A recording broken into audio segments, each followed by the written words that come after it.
Folks, if you're itching to get outside before the heat comes, there's a unique Veterans Museum swapping the deck to make sure that you can come and check out their various exhibits. Savannah Fish joins us live from the LST 393 with what visitors can expect out of Muskegon as it reopens today. Savannah, good morning.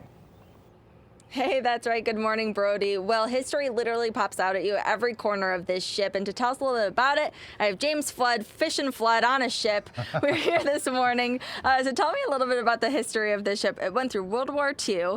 Now it's kind of facing a pandemic. I mean, it's been through a lot. Oh, yeah, it's got a lot of history. It was built in 1942 in Newport News, Virginia. Carried 9,000 soldiers into defending our country, 3,248 tanks and armored vehicles.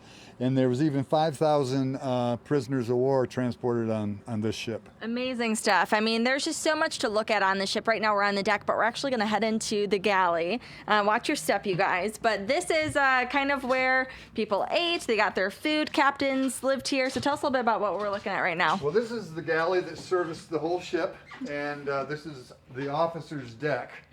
And so the officers, of course, would be served in the wardroom. And the enlisted men, there's a stairway coming up from the enlisted men's deck or the berthing deck. They would come up and get their food and go back down another stairway back into their space. And you can even see, I mean, some of the men right here is an old photo of the troops' chow serving line is what it says there. Yep. But let's take a walk down here. This is showing some of the bunks and even some of the uniforms that the soldiers wore. Yeah, this is the executive officers' quarters. There's two there. There's a little break room over here on the right. And it says that this was for Officer, let's see, Fairbank. We have John L. Fairbank.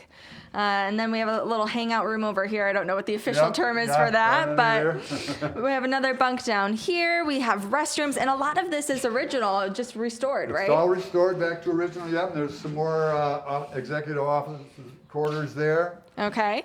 And then in here we have the wardroom, another place where people would eat. This is where the officers ate. Okay, so this is exclusive. This is very exclusive. Okay. The officers would eat here. They'd be served by the galley people here in their pantry, servicing this area. Yep. And then if we take a walk down here, we see another hallway, which is just kind of a similar view of what we just saw. But then in here is the captain's quarters. So this was kind of an exclusive suite for the captain to stay? Yep. Okay. Oh, yeah. This is Captain Ben Owen.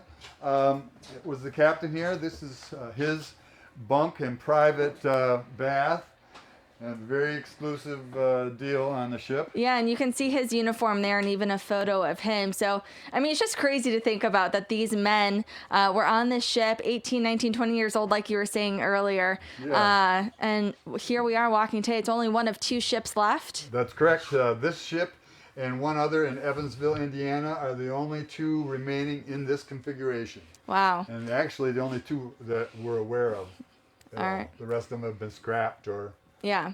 Yep. Well, like we were saying, the tours are opening today and they are available tomorrow as well. We have more information on Fox 17 online if you'd like to participate in those. But we have a lot to get to, you guys. We're heading down to look at some artifacts, even the engine room. So make sure you stay with us. But for now, live in Muskegon, Savannah Fish, Fox 17 News. Savannah, before you take off, there's plenty of square footage on that ship. What kind of restrictions should people keep in mind when they come on out as the reopening happens during this pandemic?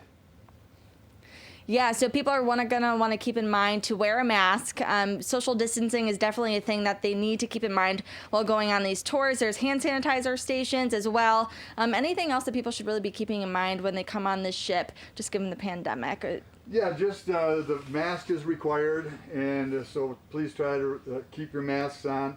If you don't have a mask, we have them for sale for $1 a piece. Perfect. So we're not trying to make any money on it. We're just trying to make sure keep everybody safe. Yep. Yeah. All right. Well, there you go, Brody. All right, Sailor. We'll catch you later in the show. For now, it's 7:39 coming up after the break. We've got plenty of news.